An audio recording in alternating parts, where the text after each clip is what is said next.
at a time when the country is stressed and stretched with resources of all kinds, financial resources, human resources, both of the parliament, the agencies of the state, like those who are gathered here, CPC, the Attorney General's Chamber, and all the other agencies of the government, to be consumed in what I believe is a nonsensical, non-meaningful exercise, other than to create a separate municipality for Portmore, detached from Spanish Town, which will, in the process, provide for some political advantage in one of the municipality or the other.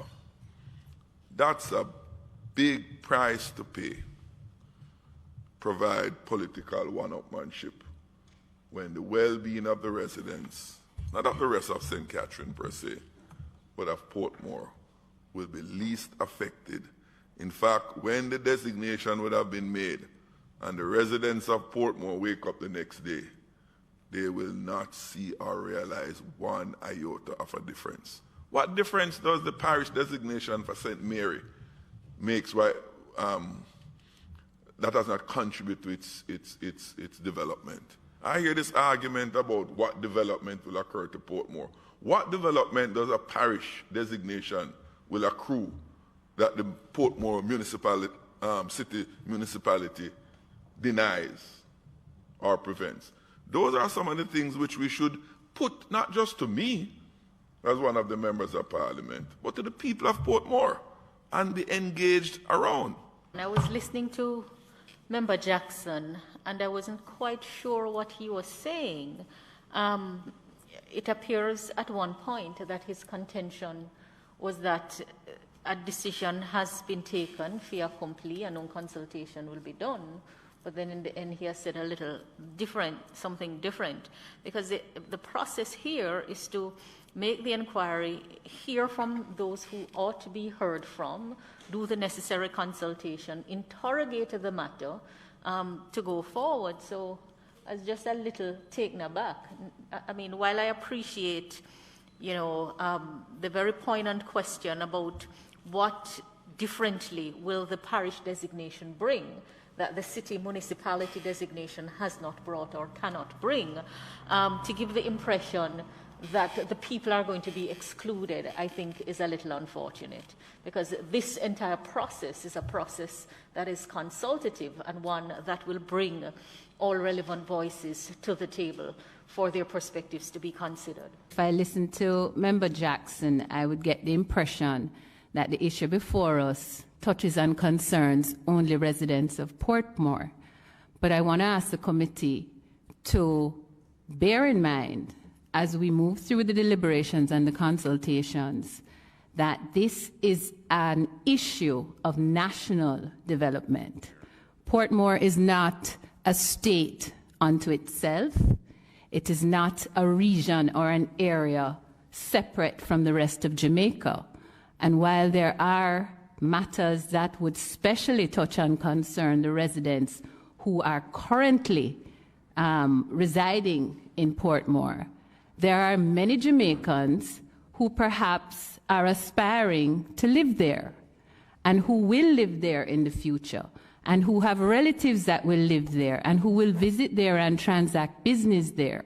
So let us be careful about limiting our view and our considerations to just the people of Portmore. Portmore is a part of Jamaica, and all Jamaicans, whether they be in Westmoreland or in St. Thomas, ought to be concerned about what is happening in this part of Jamaica in relation to this National Development Initiative.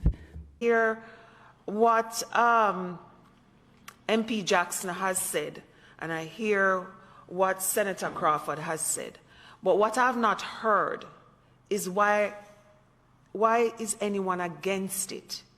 It can only bring benefits to the people of Portmore. I have not heard of what it will do negatively for the people of Portmore or for the communities of Portmore.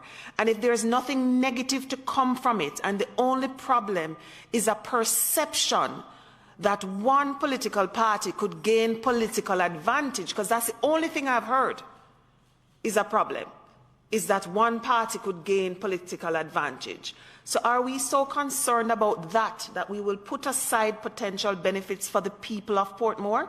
They have wanted this, and I know this as a fact, because as I said, I lived there for years, I served there, I sat in that first municipal council, along with yourself, Mr. Chairman, and the people of Portmore wanted to know why they couldn't be big boy at the table to why stop halfway. So I'm not sure. So if there's a reason, I would love to hear what is the negative that will come from this.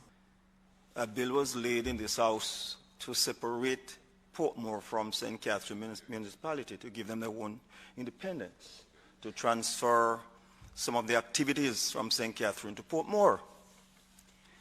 The people of Portmore were in full support of it. Member Jackson opposed it. Member Jackson opposed it.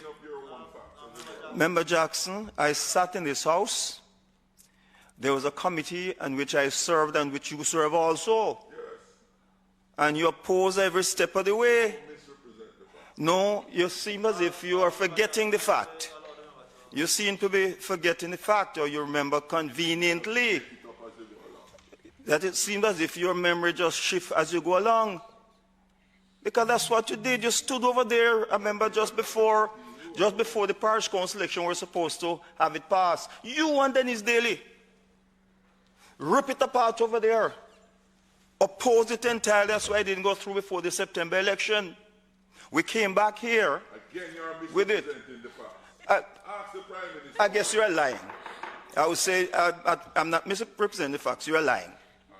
The issue is supposed to come back here, you know. At the end of the by election. What? No. It looks like we're in for an interesting committee. Let me set the record straight, Mr. Chairman. Understand? It is coming back here. Don't you want to come back here? It fell off the paper. It fell off the other paper when we have election. Huh? No. I'm waiting on local government to. I'm waiting on local minister of local government to get the. No, I have not changed gear. I'm not going up any hill. I am waiting. We are waiting on the minister of local government to resubmit the cabinet submission, so we can go through this new cabinet to come back here. That's what we're waiting on. Minister Mackenzie will take it back very shortly. So I'm not going through another route. I'm not changing gear. First and foremost, I don't drive gear truck or gear truck. I drive an automatic vehicle. I leave you in gear vehicle behind. We pass gear vehicle now in automatic. So I leave you behind. But you always oppose.